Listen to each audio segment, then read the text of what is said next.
دنیا نے 1947 میں کہا کہ دو نئے ملک بنے ہیں، یعنی ایک ہندوستان اور دوسرا پاکستان۔ اب یہ آزاد ہیں یا آزاد نہیں ہیں، یہ ایک الگ کہانی اور اس پر بحث ہو سکتی ہے۔ لیکن اگر دنیا کی بات کو تسلیم کر لیا جائے کہ یہ دو نئے ملک بنے اور یہ دونوں آزاد ہوئے، تو اس کے بعد اس ملک کو کیسے کیسے لیڈر چمڑ گئے، یعنی اس کے اقتدار کی مسند پر کیسے کیسے لوگ بیٹھے کہ جنہوں نے جونکوں کی طرح ان دونوں ممالک کے عوام کا خون پسینے کی کمائی چوس لی اور عوام کا وہ مقدر بنا دیا جو شاید یہاں کے عوام کا مقدر نہ تھا۔ اس میں یہاں کے لوگوں کا بھی بہت بڑا کردار ہے، وہ بھی ڈسکس کرتے ہیں اور یہ بھی دیکھتے ہیں کہ وہ مشہور فلم جس میں ڈائلاگ تھا کہ کتنے آدمی تھے، تو جواب میں آیا دو، اور پھر یہ تھا کہ تم تین تھے اور تم خالی ہاتھ لوٹ آئے۔ تو یہ چیز بھی ڈسکس کرتے ہیں کہ یہ کیسے ہماری دونوں طرف یعنی انڈیا اور پاکستان کے عوام کے ساتھ یہ ڈائلاگ کس طرح ان کی زندگیوں سے جڑا ہوا ہے یا اس سے بہت قریب کی مماثلت رکھتا ہے۔ ہندوستان کی تحریک کو جن لوگوں نے پروان چڑھایا اس میں گاندھی جو ہے وہ سب سے آگے تھے۔ گاندھی کے پیروکار کافی لوگ تھے، لیکن آج کل جو حکومت کر رہے ہیں وہ گاندھی کو کوئی لیڈر نہیں مانتے ہیں، بلکہ اسے مختلف ناموں سے پکارتے ہیں۔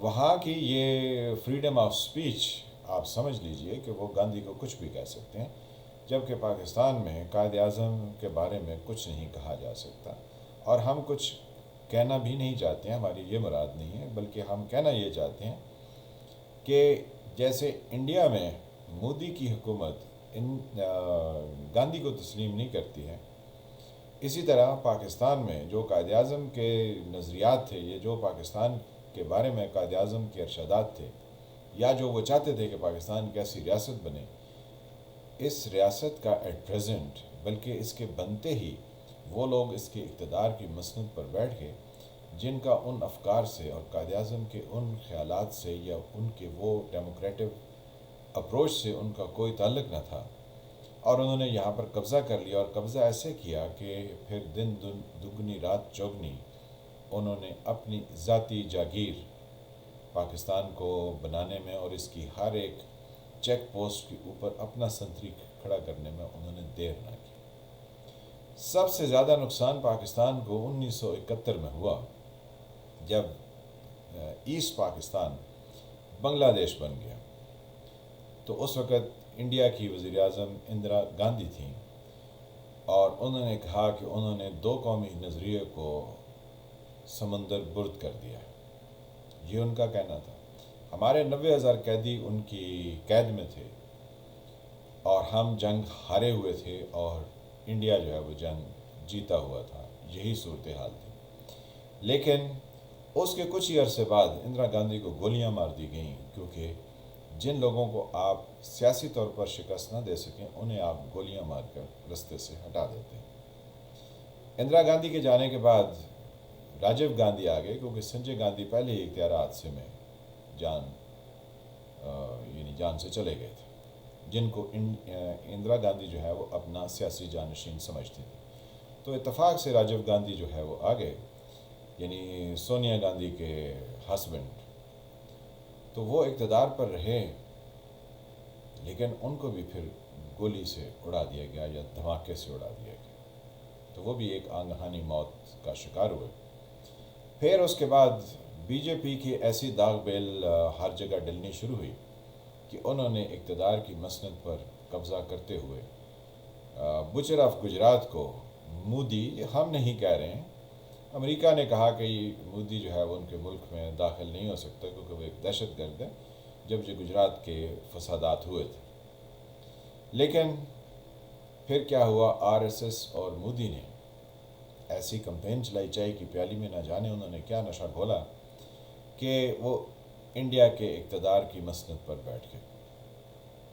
پھر انہوں نے جو ایٹ پریزنٹ کیا اس کا قابل جائزہ ہم پاکستان کی پہلے 1971 کی بعد والے دنوں میں جو ہماری تحریک یعنی جو معاشرے کے اندر جو رجحان تھا اس کو سامنے دیکھتے ہوئے اب ہم دیکھتے ہیں کہ پاکستان کیونکہ جنگ ہارا ہوا تھا تو اس کو کوئی 6 سال 7 سال اس ہارے ہوئے موڈ سے نکلنے میں لگے، کیونکہ اگر انسان ڈھیٹ ہو تو وہ 6 7 سال میں ہاری ہوئی جنگ کے موڈ سے نکل جاتے ہیں، لیکن اگر وہ ڈھیٹ نہ ہوں تو جیسے ناگاساکی اور ہیروشیما پر جو جاپنیز ہیں وہ ایون ایٹ پریزنٹ ان 2021 اور 22 وہ اس کو یاد رکھتے ہیں کہ ان کے ملک پر کیسے جو ہے وہ ایٹمی ہتھیار ٹیسٹ کیے گئے اور ان کو کیسے جو ہے وہ جنگ میں ہرایا گیا. تو یہ زندہ قوموں کی نشانی ہوتی ہے.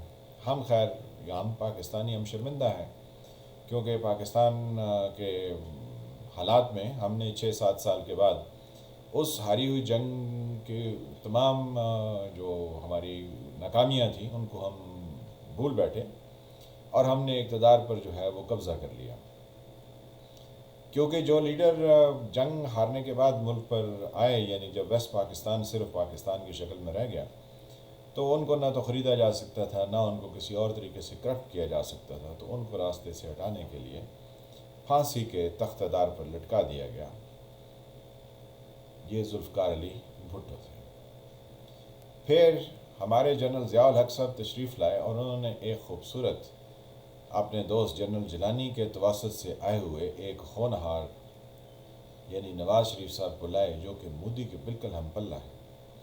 انہوں نے اس سیاست کو شروع کیا جس طرح کی سیاست مودی کرتا تھا. مودی جو ہے وہ لوگوں کی قتل و غارت گری کر کے گجرات کے وزیر اعلیٰ سے پھر پرائم منسٹرشپ پر پہنچا، جبکہ نواز شریف صاحب دولت کی یعنی لوگوں کی جو عزت نفس تھی اس کی قتل و غارت گری کی انہوں نے، اور یہ اقتدار کی مسند پر چیف منسٹر کے طور پر بیٹھے اور 90 میں یہ پرائم منسٹر بن گئے.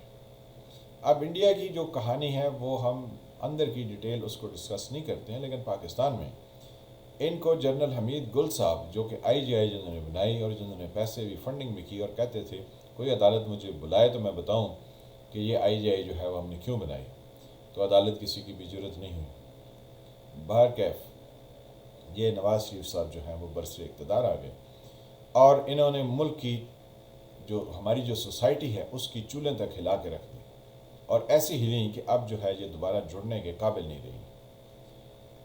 نواز شریف صاحب کا اقتدار جو ہے وہ مال و دولت اور ہیر پھیر سے متعلق رہا اور یہ سارا وقت اسی چیز میں لگے رہے. جو دوسری پارٹی تھی وہ محترمہ بے نظیر بھٹو کی تھی. آصف علی زرداری پر شاید کرپشن کی اتنے چارجز ثابت نہیں ہو سکتے ہیں اور بے نظیر کی شہادت کے بعد وہ اقتدار میں رہے تو ان کے اوپر کوئی کرپشن کا چارج ان 5 سالوں میں نہیں آیا، جس سے یہ اندازہ لگایا جا سکتا ہے کہ ان کے اوپر یہ کرپشن کی سب کہانیاں یہ ان لوگوں نے بنائی ہیں جنہوں نے نواز شریف کے ساتھ ملک کی ہر طرح سے لوٹ مار کی ہے. لیکن کہتے ہیں بد سے بدنام برا، تو آصف علی زرداری کے ساتھ تو خیر یہ ہوا. محترمہ بے نظیر بھٹو کے ساتھ بھی انہوں نے بہت چال بازیاں کرنے کی کوشش کی، لیکن جب وہ بک نہیں سکیں یعنی وہ ان کے ہاتھوں کسی طرح سے بھی ایکسپلائٹ نہیں ہو سکیں تو ان کو گولی مار کر رستے سے ہٹا دیا گیا اور الزام جو ہے وہ ٹی ٹی پی پر لگا دیا گیا کہ انہوں نے یہ کیا. حالانکہ چالیں جو ہے وہ سامنے سب کو سمجھ آ رہی ہیں کہ کس نے کیا اور کون تھا جو یہ کرنا چاہتا تھا. اب مودی نے جب چائنا کے ساتھ انڈیا کا یعنی ایک اس کی ایل او سی پر لائن آف ایکچول کنٹرول پر جو اس کی چائنا کے ساتھ مد بھیڑ ہوئی، اس میں مودی نے پارلیمنٹ میں کھڑے ہو گیا کہا کہ جناب چائنا سے تو ہمارا کچھ نہیں ہوا، چائنیز تو ہمارے ملک کے اندر آئے ہی نہیں ہیں، انہوں نے ہمارے فوجیوں کو کچھ نہیں کہا. یعنی وہ اسٹیٹ آف ڈینائل میں رہے، مکرتے رہے. تو الٹیمیٹلی اب جو ہے وہ لوگوں کو 2 سال کی جب کہانی پرانی ہوگی تو لوگوں کو سمجھ لگ گئی کہ چائنیوں نے جو ہے وہ بھارتی فوجیوں کو ٹھڈے بھی مارے. ان کی وہ اوپر جو لیک تھی جس کی فنگر 1 2 3 4 5 وہ سب چائنا نے اپنے کنٹرول میں کر لی اور پھر ان چوٹیوں سے بھی انڈینز کو نکال باہر کیا جو انڈین کلیم کرتے تھے کہ ان کی ہیں. پھر انڈیا نے مودی کے کہنے پر یہ دعویٰ بھی کر دیا کہ انہوں نے وہ اپنی پوزیشن واپس لی ہے. یعنی مودی جو ہے وہ کوئی چیز کلیئرلی بتا نہیں سکے ہیں کہ انہوں نے بھارت کے ساتھ کیا کیا، حالانکہ بھارت کے اندر بہت سی اور پولیٹیکل پارٹیز اور لوگ ہیں. جس پارٹی نے پاکستان کو نقصان پہنچایا، یعنی 71 کی جنگ اندرا گاندھی نے جیتی، اس کی پارٹی جو ہے وہ اس وقت سائیڈ لائن پر ہے. اور جو پارٹی گاندھی کو بھی نہیں مانتی ہے اور اندرا گاندھی کو بھی نہیں مانتی ہے، یعنی کانگریس کے خلاف بولتی ہے، وہ اقتدار میں ہے. اور آر ایس ایس کا نظریہ جو ہے وہ اس وقت پروان چڑھا ہوا. یہی صورتحال جو ہے وہ پاکستان میں ہے. نواز شریف کی پارٹی آلموسٹ جو ہے وہ راولپنڈی سے یا راولپنڈی کے مضافات سے شروع ہوتی ہے اور لاہور کے مضافات پر جا کے ختم ہو جاتی ہے، کیونکہ نیچے ملتان اور اس سے آگے جو سرائکی بیلٹ ہے اس میں اس کی کوئی اکا دکا کہیں پر اس کی سیٹس ہیں. تو اتنی چھوٹی سی پارٹی جو ہے وہ بھی کہتی ہے نہیں اب ہم تو اقتدار میں آئیں گے.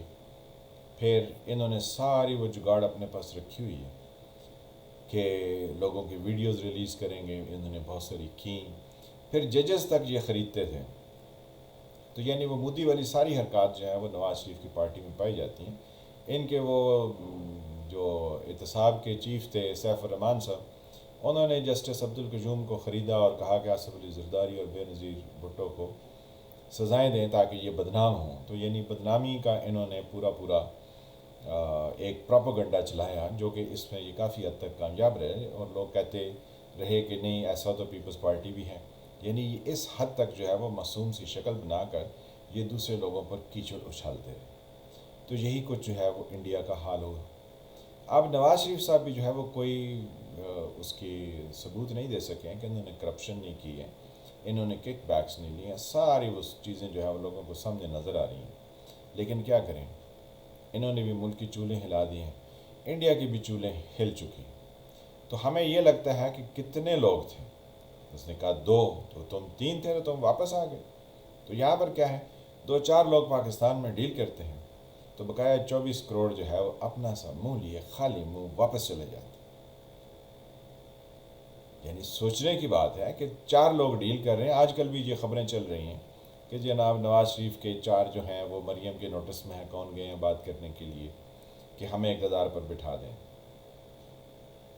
تو بقایا 24 کروڑ جو ہے وہ بھیڑ بکری کی طرح خالی ہاتھ واپس لوٹ جائیں گے. یہ سوچنے کی بات ہے. انڈیا میں بھی ایسی صورتحال ہے کہ وہاں پر 124 کروڑ سے اوپر ہیں، اور وہاں پر مودی اور مودی کے ساتھ جو ہے نا وہ آر ایس ایس، یہ 2 ہیں ڈیل کرنے والے. بقایا 124 کروڑ جناب واپس ہو رہے ہیں.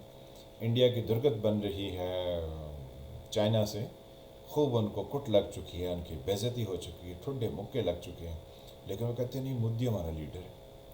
پاکستانیوں کو ہر اس سوراخ سے ڈسا گیا ہے جہاں سے یہ دوبارہ نہیں ڈسے جانے چاہیے تھے. لیکن کہتے ہیں نہیں، پیسے دے کے وہ سروے کرواتے ہیں اور یہ کہتے ہیں روز ریفرنس دیتے ہیں، کہتے ہیں نہیں وہ تو مقبول ترین ہے. یعنی جو پارٹی ایک ضلع سے شروع ہو اور تیسرے ضلع میں جا کے ختم ہو جائے وہ مقبول ترین ہے. تو پاکستان کی چولیں ہلی ہوئی ہیں، انڈیا کی بھی چولیں ہل چکی ہیں. نہ وہاں کی عوام بولتی ہے نہ یہاں کی بولتی ہے. تو جب آپ بولتے نہیں ہیں تو سزا تو آپ کو ملے گی اور برابر ملے گی. یہی ڈائلاگ ہے نا. تو آپ کو جناب سزا ملے گی. 73 سال ہو گئے ہیں آپ انہی کی خوش آمد کر رہے ہیں جو آپ کو لوٹنے اور کھسوٹنے والے ہیں. پاکستان میں نواز شریف کو کون لایا؟ اسٹیبلشمنٹ لائے. اب عمران خان کو کون لائے؟ اسٹیبلشمنٹ لائے. تو جناب یہ اسٹیبلشمنٹ ان کے ساتھ مل کے آپ کو چھتر مارتی ہے اور آپ کو بے عزت کرتی ہے. تو پھر آپ انہی کے جو ہے وہ گن گاتے ہیں. انڈیا میں بھی یہی صورتحال ہے کہ وہاں کے جو اقتدار پر بیٹھنے والے ہیں انہوں نے ان کو باہر نکال بھیجا جو ان کو چیلنج کرتے تھے، جو ایک انڈیا کو ایک سیکولر ڈیموکریٹک انڈیپینڈنٹ اسٹیٹ کے طور پر پیش کر رہے تھے. ان کو تو سائیڈ لائن کر دیا گیا. اور جو جناب انڈیا کو ایک انتہا پسند ریاست بنانا چاہتے ہیں ان کو وہ آگے لائے ہوئے ہیں، کیونکہ اس میں ان کا مفاد ہے.